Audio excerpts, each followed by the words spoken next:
नील और अनु अंदर गए। बूढ़े आदमी ने उन्हें बैठने का इशारा किया और कहा, मैं इस हवेली का रखवाला हूँ। सालों पहले यहाँ बहुत खुशियाँ थीं। ये हवेली गुलजार रहती थी। पर एक रात एक बड़ा हादसा हुआ।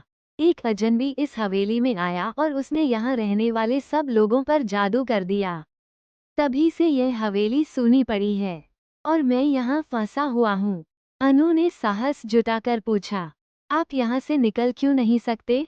बूढ़े आदमी ने जवाब दिया, मुझे एक पुरानी किताब को हवेली के पास के जंगल में बने मंदिर में रखनी होगी। पर मैं इस हवेली से बाहर नहीं जा सकता। अगर तुम मेरी मदद कर सको तो मुझे मुक्ति मिल सकती है। नील ने बिना सोचे कहा, हम आपकी मदद करेंगे। बूढ़े आदमी ने उन्हें वो किताब सौंपी और उन्हें समझाया कि मंदिर के अंदर उस किताब को एक विशेष स्थान पर रख देना है। नील और अनु ने किताब को संभाल कर पकड़ा और हवेली से बाहर निकल गए। जैसे ही वे बाहर निकले, उन्हें महसूस हुआ कि हवेली का माहौल हल्का हो गया है। दोनों ने जल्दी जल्दी जंगल की ओर बढ़ना शुरू किया। जंगल का रास्ता सुनसान और अजीब था।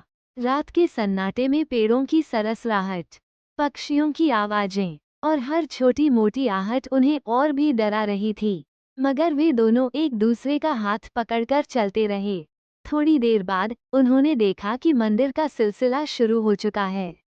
लेकिन मंदिर के पास पहुंचते ही वहां एक बड़ा सा सांप दिखाई दिया, जो उस मंदिर की सीढ़ियों के पास बैठा था। नील ने धीरे से कहा, डरो मत, ये हमें कुछ नहीं करेगा। उन्होंने धीरे धीरे सांप के पास से गुजरकर मंदिर की सीढ़ियां चढ़ीं।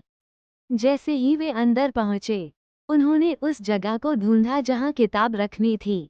यह एक पुराना मंच था, जिस पर किताब रखने के बाद उन्होंने पीछे मुड़कर देखा तो सांप वहां नहीं था।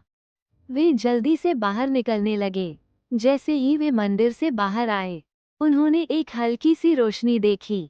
वो रोशनी हवेली की ओर जा रही थी। नील और अनु उस रोशनी का पीछा करते हुए हवेली तक पहुंचे। वहां पहुंचकर उन्होंने देखा कि बूढ़े आदमी के चेहरे पर अब एक शांत मुस्कान थी। वो धीरे धीरे धुंध में बदल गया और गायब हो गया। बच्चों ने महसूस किया कि हवेली में अब अजीब सी आवाजें नहीं आ रही थीं। न ही कहीं परछाई दिख रही थी। सब कुछ शांत और सुंदर हो गया था। मामा के घर लौटते वक्त दोनों ने महसूस किया कि उन्होंने एक अनजाने रहस्य को हल किया था।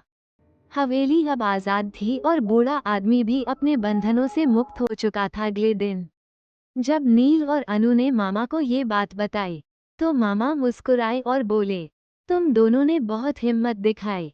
अब हवेली में डरने की कोई बात नहीं, क्योंकि तुमने उसका भूतिया रहस्य सुलझा दिया है।